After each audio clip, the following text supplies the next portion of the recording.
بسم اللہ الرحمن الرحیم۔ زنا کے قریب نہ جاؤ، بے شک وہ بے حیائی ہے اور بری راہ ہے۔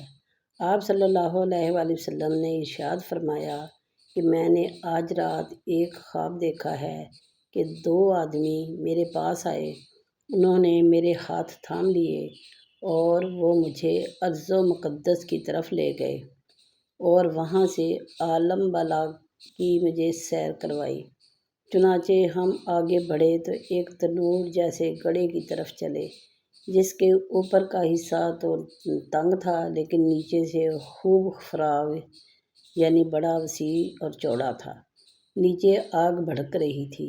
جب آگ کے شعلے بھڑک کر اوپر کو اٹھتے تو اس میں جلنے والے لوگ بھی اوپر اٹھ آتے اور ایسا معلوم ہوتا کہ اب وہ باہر نکل جائیں گے، لیکن جب شعلے دب جاتے تو وہ لوگ بھی نیچے چلے جاتے۔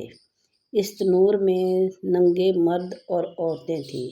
آپ صلی اللہ علیہ وسلم نے اپنے ساتھیوں سے کہا کہ جو کچھ میں نے دیکھا ہے اس کی تفصیل بھی کچھ بتلاؤ گے؟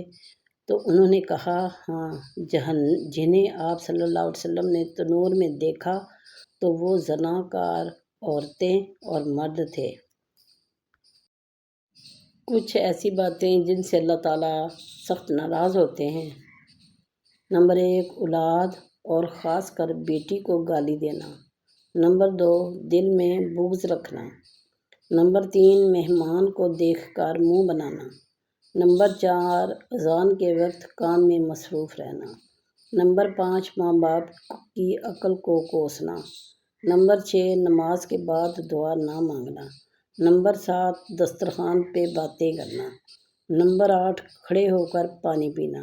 نمبر 9، وضو کی حالت میں کفر کے الفاظ ادا کرنا۔